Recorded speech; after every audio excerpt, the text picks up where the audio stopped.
ఈ మధ్య కాలంలో జగన్ గారు తీసుకునే కొన్ని నిర్ణయాలు వైసీపీలోని నాయకులకే చాలా మందికి నచ్చడం లేదండి. అలాగే కార్యకర్తలకి కింది స్థాయి నాయకులు కూడా చాలా మందికి జగన్ గారి నిర్ణయాలు కొన్ని అయితే కనుక నచ్చడం లేదని చెప్పాలా. ఎందుకంటే ఈ మధ్య కాలంలో అన్నాను, కానీ ఈ మధ్య కాలంలో కాదు, ఫస్ట్ నుంచి కూడా కొన్ని నిర్ణయాలు జగన్ గారి పార్టీకి చాలా డ్యామేజ్ అయితే తెచ్చిపెట్టాయి. అది మాత్రం నిజం. ఇప్పుడు కొన్ని నిర్ణయాలు తీసుకున్నారో ఆ నిర్ణయాలు అసలు నచ్చట్లా నాయకులకు కానీ, కింది స్థాయి కార్యకర్తలకు కానీ, అలాగే ఎమ్మెల్యేలు కానీ, మంత్రులకు కానీ, మాజీ ఎమ్మెల్యేలు, మాజీ మంత్రులు ఎవరంటూ వాళ్ళకందరికి కూడా ఏంటి ఆ నిర్ణయాలు? అసలు జగన్ గారు తీసుకున్న నిర్ణయాలు నచ్చపోవడానికి ఏముంది దీంట్లో? మొత్తం విషయాలు మాట్లాడదాం. ఫస్ట్ అయితే లైక్ చేయండి. లైక్ చేస్తే ఎక్కువ మందికి ఇన్ఫర్మేషన్ షేర్ అవుతుంది, నాకు కూడా మోటివేషన్ ఉంటుంది. కొత్తగా మన ఛానల్ ఇస్తే పక్కగా సబ్స్క్రైబ్ చేయండి. మీ అమూల్యమైన అభిప్రాయాన్ని కామెంట్ రూపంలో తెలియజేయండి. ఫస్ట్ అయితే లైక్ చేయండి. ఎందుకంటానంటే జగన్ గారు తీసుకునే నిర్ణయాల్లో వైసీపీలో కొంతమందికి అసంతృప్తిగా ఉన్నాయి.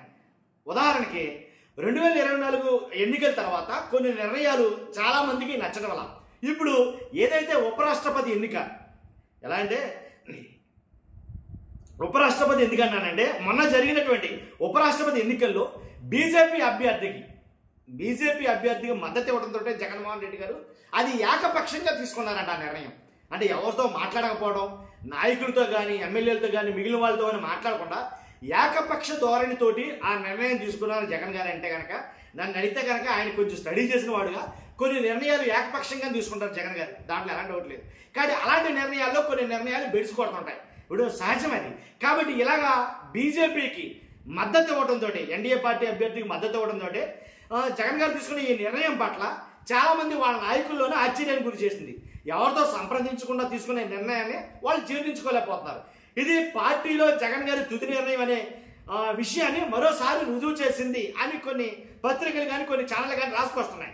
జగన్ గారు ప్రజలతో సంబంధాలు కొనసాగించినప్పుడే విజయం సాధించారని, ప్రజలతోటి ముఖాముఖిగా ప్రజలతో ఉన్నప్పుడే విజయాన్ని పొందారని, ప్రజలతోటి కమ్యూనికేషన్ కట్ అయిన తర్వాత, నాయకులతోటి కమ్యూనికేషన్ కట్ అయిన తర్వాత ఏకపక్ష నిర్ణయాలు, సొంత నిర్ణయాలు తీసుకోవడంతో అవి బెడిసి కొడుతున్నాయని చాలా మంది అయితే మాట్లాడతారు. గతంలో జగన్ గారు జగన్ అంటే జనం, జనం అంటే జగన్ అని అనేవారని, ఇప్పుడు ఆ పద్ధతి లేదని. ఎందుకంటే జనమైనా జగన్ అయినా మొత్తం అంతా ఏకపక్ష ధోరణితో ఆయన నిర్ణయాలు తీసుకున్నారని, అందువల్లే 2024 ఎన్నికల ఫలితాలు అదే నిదర్శనం అని చాలా మంది మాట్లాడుకున్నారు. కాబట్టి ఇంకోటి ఏంటంటే, అంటే అంతకుముందు ప్రెస్ మీట్లు పెట్టేవారు కాదు, అంతకుముందు ప్రజల్లోకి వచ్చేవారు కాదు. కానీ ఇప్పుడైతే పెడుతున్నారు, పెట్టినా సరే ఆ ధోరణి అయితే మాట్లాడి జగన్ గారిలో అని కొంతమంది మాట్లాడతారు. అంతేకాదు ఏదైతే కొన్ని నిర్ణయాలు జిల్లాల పర్యటన చేస్తానన్నారు, జిల్లాల పర్యటన ఊసే ఎత్తడం లేదు ఇప్పుడు. తర్వాత ఇలాంటి కొన్ని నిర్ణయాలు జిల్లాల పర్యటనకి ఏమో శ్రీకారం చుడతానంటాం పార్టీ.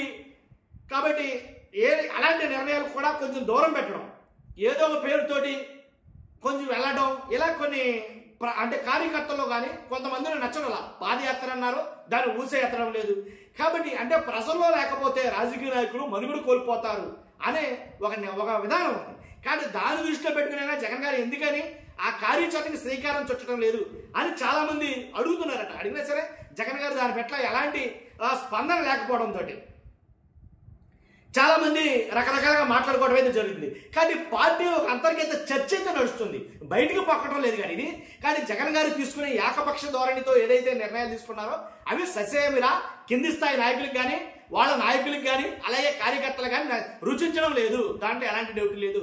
కానీ ఏదైతే చేస్తానన్నారో ఆ పనులన్నీ ఎందుకు పెండింగ్ పెడుతున్నారో, కానీ ఏదైతే జిల్లాల పర్యటన అన్నారో, జిల్లాల పర్యటన అంటే ఏదో ఒకరోజు 2 రోజులు అయ్యే పని కాదు. తర్వాత పాదయాత్ర అన్నారు, ఆ పాదయాత్ర అంటే ఒకరోజు 2 రోజులు అయ్యే పని కాదు, సంవత్సరాల తరబడి జరగాల్సిన పనులు ఇవి. కాబట్టి ఇలాంటి ఇప్పటికైనా శ్రీకారం చుట్టకపోతే ఆల్రెడీ ఇంచుమించుగా 2 సంవత్సరాలు గడుస్తుంది, 2 సంవత్సరాలు గడవబోతుంది అధికారంలోకి వచ్చిన తర్వాత కూటమి. ఇంకా మావుంటే 2 సంవత్సరాలు. ఈ 2 సంవత్సరాల్లో పాదయాత్రలు చేయాలి, జిల్లాల పర్యటనలు చేయాలంటే కనుక కానీ వాటికి కావాల్సినటువంటి ఏర్పాట్లు అనేది ఎందుకు జగన్ గారు స్టార్ట్ చేయట్లేదు, వాటికి శ్రీకారం ఎందుకు చుట్టడం లేదు, తర్వాత కొన్ని నిర్ణయాలు ఎందుకని పార్టీలో డిస్కస్ చేయట్లేదు అనేది చాలా మందికి మాట్లాడుతున్నారు. చాలా మందికి కొన్ని నిర్ణయాలు అయితే నచ్చడం లేదంట. ఇది మరి పార్టీ అధిష్టానం దాకా వెళ్ళాలి. మీ అభిప్రాయం ఖచ్చితంగా కామెంట్ రూపంలో తెలియజేయండి. అందుకు మీరు చేయాల్సింది ఫస్ట్ లైక్ చేయండి, కొత్తగా మన ఛానల్ ఇస్తే పక్కగా సబ్స్క్రైబ్ చేయండి. Thank you very much.